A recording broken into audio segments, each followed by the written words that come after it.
यानंतर मुंबईतून एक धक्कादायक बातमी आपल्या हाती येते। मुंबईतल्या मुलुंडमध्ये एका अल्पवयीन चिमुरडीची लैंगिक अत्याचार करून हत्या करण्यात आल्याचं कळतंय।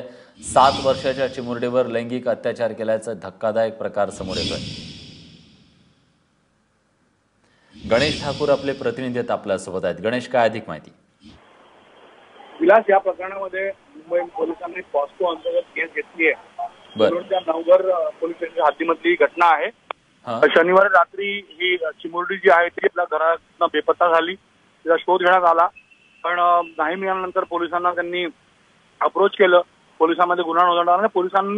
पोलिसांना तिचा मृतदेह काल मुलुंड टोल नाक्याजवळ एका सुनसान जागा इथे मिळालेला आहे।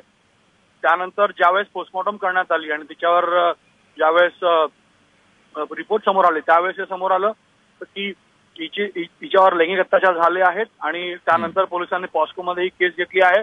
अनोळखी इसमाविरुद्ध ही केस घेण्यात आली आहे, पण निश्चित धक्कादायक ही घटना आहे, ज्यामुळे आता पुन्हा एकदा लहान मुलींवर किंवा महिलांच्या वर होणाऱ्या अत्याचाराबद्दल एक जी आहे ती भीती निर्माण झालेली आहे। मुंबई पोलिसांचे पूर्ण प्रयत्न आहेत। सीसीटीव्ही कॅमेरा जो टोल नाक्यावर लागला आहे त्याच्या मदतीनं ह्या व्यक्तीपर्यंत पोहोचण्याचा प्रयत्न केला। ज्या व्यक्तीने हा गुन्हा घडून आणला आहे त्याच्यापर्यंत पोहोचण्याचा प्रयत्न मुंबई पोलीस करत आहेत, पण अद्याप यश नाही मिळालंय। पण निश्चित 7 वर्षाच्या अशा या चिमुरडी बरोबर अशा प्रकारचे लैंगिक अत्याचारानंतर हत्येचे प्रकरण समोर आल्यानंतर पालकांमध्ये ही भीती निर्माण झाली आणि कायदा सुव्यवस्थेवरती एक प्रश्नचिन्ह निर्माण झालंय।